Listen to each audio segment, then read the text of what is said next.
Let us start with PLN. Distinguished panelists, moderator, distinguished guests, ladies and gentlemen, the journey of humankind is facing a very serious threat. The earth is warming. And the future of the next generation might be compromised. So our future is defined by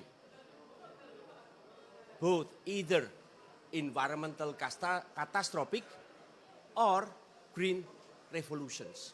Hence, we need to reduce greenhouse gas emissions. And I'm here to convey that the PLN, the National Electric Company, is fully committed exactly to do so.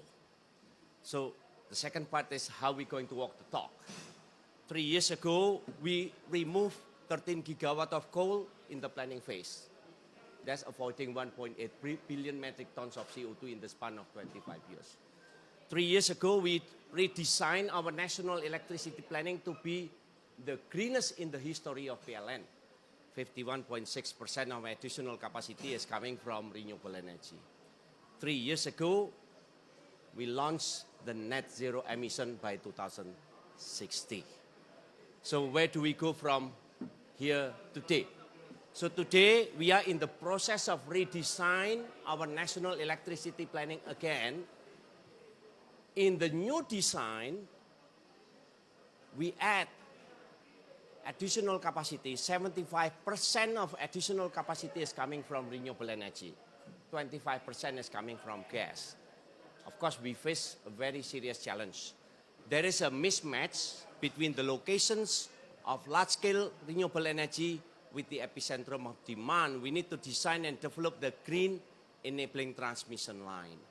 Also, we face what we call the intermittency of the renewable energy, solar and wind. So that's why we also design and build what we call the smart grid, increasing the additional solar and wind, previously only 5 gigawatt, to become 28 gigawatt. So this is a very ambitious program in which we're going to be able to reach net zero emission by 2060. We also facilitate the nationwide decarbonization by providing what we call the renewable energy certificate and also green energy services to facilitate the flow of the green investment. We also did what we call the self-imposed carbon trading with a very successful result. We also map out 37 gigawatt of our coal-fired power plants is potentially to be retrofitted with carbon capture and storage. When this coal-fired power plants is already fully depreciated, the depreciation cost roughly 3.5 cents per kilowatt hour will be eliminated. The only remaining cost is only, the fuel cost is only 2.1 cents per kilowatt hour. So that's why with the cost of the carbon capture and storage is roughly 4 until 5 cents in the future, then we are very confident that the coal-fired power plants with the carbon capture and storage is going to be competitive, extending the energy security for the long future, and in the same time is also taking care of the environment. We also facilitate the decarbonization of the transportation by building the electric vehicle ecosystem, the digital home charging, the public charging stations, and also we built the green hydrogens ecosystem. Today, we are able to fuel 424 hydrogen fuel cell cars, in which we are in the process of building the pilot projects, in which we're testing not only from the technical feasibility, but also commercial feasibility, in which the plan is to scale things up this at the national level. And in the past, when we're talking about cheap energy, it was dirty. But humankind innovates. The price of renewable energy is diminishing year by year, month by month, week by week, even day by day. So today, when we're talking about renewable energy, it's cheap. When we're talking about cheap energy, it's also clean. That's why we still believe with innovations, we are able to reclaim humankind's right to survive. And of course, this is what we call the global climate change. Why we call it global? Because 1 ton emission of CO2 here in Dubai is going to have the same damage effect with 1 ton emission of CO2 in Jakarta. That's why they call it global climate change. They didn't call it with local climate change. So that's why this is a global problem. The only way to move forward is through collaboration on all these kind of events. The COP28 is giving us a sense of pride, a conviction that the previously fragmented global communities to become unified, and giving us a conviction no matter the challenge ahead, we're going to be able to keep moving forward to combat climate change. And why is it important to do the transition of energy in Indonesia? First is we have the momentum of rapid economic development today. So we need to provide affordable green energy to keep the momentum of the rapid development. But in the same time, of course, this transition of energy, the development acceleration of renewable energy is also the opportunity for us to build the national capacity, to create more jobs, to give prosperity to the people, to eradicate poverty, but in the same time also taking care of the environment. And there are so many international environmental agreement, Kyoto Protocol, Paris Agreement, but we doing this not only because of those environmental agreement, but we doing this because we do really care. We need to make sure that the future of the next generation should be better than ours. And we need to create a future in which renewable energy is not only the source of power, but renewable energy is the source of hope. Let's join hands. Let's work together to create sustainable future for generations to come. For PLN, the National Electric Company, in the past our main job was only to provide electricity. But today, our main job is not only to provide electricity, but our main job is to take care of the environment. What is electricity is our byproduct. Thank you.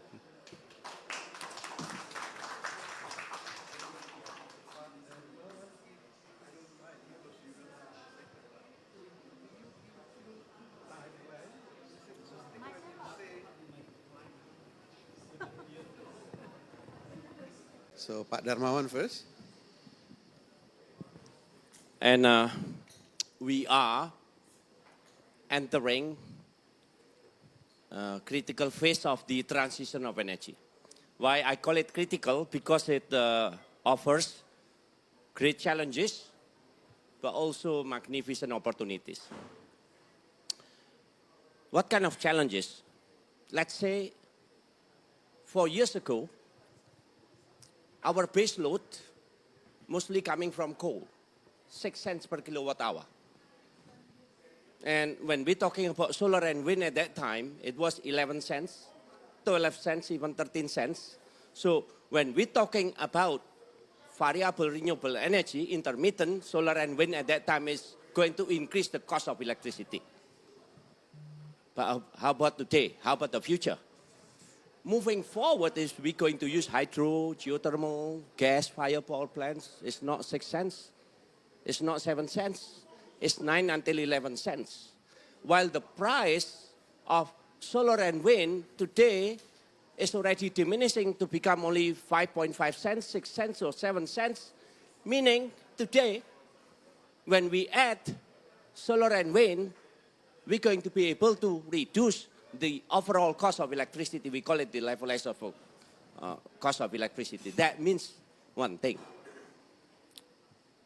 Innovation is the key. So how PLN approach this? We need to design environment ecosystem that is conducive for innovations.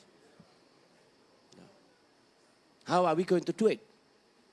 We need also the price tag of this accelerated renewable energy development is not that expensive. It's only 152 billion US dollars. And my CFO is here. Ibu Cynthia is the CFO is here. I asked sis, how much of capex do we have?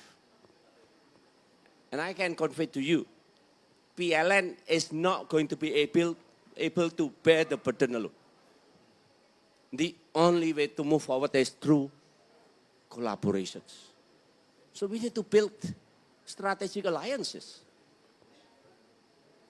PLN wants to do this alone. We don't have even financial space exactly to invest 152 billion US dollars, while our asset today is only 110 billion US dollars. Our gross revenue is 540 trillion rupiahs a year, which not going to be able to cover the cost.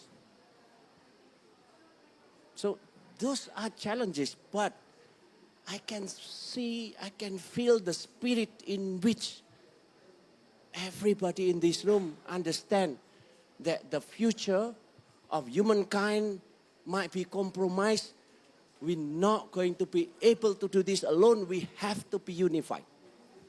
So that's why today I talked to Medco, Pak Hilmi, Pak Eka, I talked to Bu Febri here, Pak, from Aman here, with Bu Febri, we team up. Bu Febri came to us, and she brought one director, and I brought 4 directors, 12 executive vice president, and 2 president director of the sub-holding. And she asked, Pak, what are you doing? Why I bring only 1 director, and why you bring the whole troops? I say, Bu, we are here with one purpose of all. We need to team up. What do you need, Bu? And she started talking like, oh, we're going to build this, smelter here, this year, you need this kind of electricity. My question is very simple. How are we going to be able to do this together? And then within 10 minutes, we did the modeling and we presented to her, this is the way we're going to move forward, how we're going to be able to do this together. And I asked her, you want to be the majority of the participating interest? Be my guest. You want PLN to be the majority? Be my guest. We just want to make sure that Vale is going to be able to move forward, to expand, to prosper, and in the same time is going to be able to reduce greenhouse gas emission, promoting growth, and in the same time, saving the environment. Can PLN do this alone? No. Can Vale do this alone? No. But together we can, right, Bu Febri? With Medco, I presented to them, we have 37 gigawatt of coal-fired power plants that are ready to be retrofitted. Today it's impossible to implement carbon capture and storage. Why? There is still a depreciation cost. 3.5 cents per kilowatt hour. Fuel cost is 2.5 cents. So total cost is 6 cents. If you add 5 cents per kilowatt hour, it's becoming 11 cents. But very soon, those coal-fired power plants is going to be fully depreciated. There is no more depreciation cost. Only fuel cost 2.1 cents. And be my guest. You can add 5 cents, it's still 7 cents per kilowatt hour. It's still very competitive compared to hydro, competitive compared to geothermal. 37 gigawatt is ready for the new business. So what I'm trying to share with you, this is a challenge, yes, a big challenges, but behind these challenges, there is magnificent opportunities. The question is this, can we align between growth, expanding the business of our companies, but in the same time taking care of the environment? The answer is yes, we can. So that's why when you ask, how about the timeline? The timeline is yesterday, Pak. But just on the serious note, 2030, business as usual, our emission is going to increase to 461 million metric tons. Our NDC, we already committed to 370 million metric tons, but we're not happy with that. Our RUPTL, the National Electricity Planning, with the new RUKN, Rencana Umum Ketenaga Listrik Nasional, is much more ambitious. It's going to be reduced to only 334 million metric tons of CO2 emission by 2030. And then from today until 2040, we're going to increase our additional capacity, 75% coming from renewable energy. 32 gigawatt of hydro and geothermal. 1 gigawatt is $2 billion for hydro. 1 gigawatt for geothermal is $2.7 billion. You add up the number. 32 multiplied by 2.5 is roughly $70 billion. 1,000 triliun Bapak Ibu. We're talking about 28 gigawatt of solar and wind. We're talking about $21 billion of green line transmission, green enabling transmission line. We're talking about $5 billion of smart grid. Is this challenge? Yes, of course it's a challenge. How we going to be able to design environment conducive for investment? First thing is this. Each of the project has to be technically feasible. Technically feasible, is it enough? No, it's not enough. It has to be also commercially viable. We need to design a contract that is based on the spirit of fairness. Anybody invest in the ecosystem of PLN? My first job is to ensure whoever invests in the PLN ecosystem is going to be able to recoup the investment back. Otherwise, nobody going to invest. They're going to be better off to put their money under their own mattress, not investing in the PLN ecosystem. That's the point. So the second point is we need to do the de-risking of the investment in the renewable energy project. And then, of course, it's commercially viable. The rate of return is going to be commercially making sense. Then with that, we're going to be able to keep moving forward with multilateral investments, with the private investment, investor, blended finance and everything in such a way, we're going to be able to deploy not only national communities, not only regional communities, but international communities in such a way we design environment conducive for investment. We design environment conducive for collaborations. With that, that's the only way to move forward. Thank you. Thank you very much, Pak Darwan. I love the way you give us picture about this financial situation. So some of us, because we never heard this, we think this is a small scale. This is a much bigger scale, but there is an incentive after if we manage to pass this through.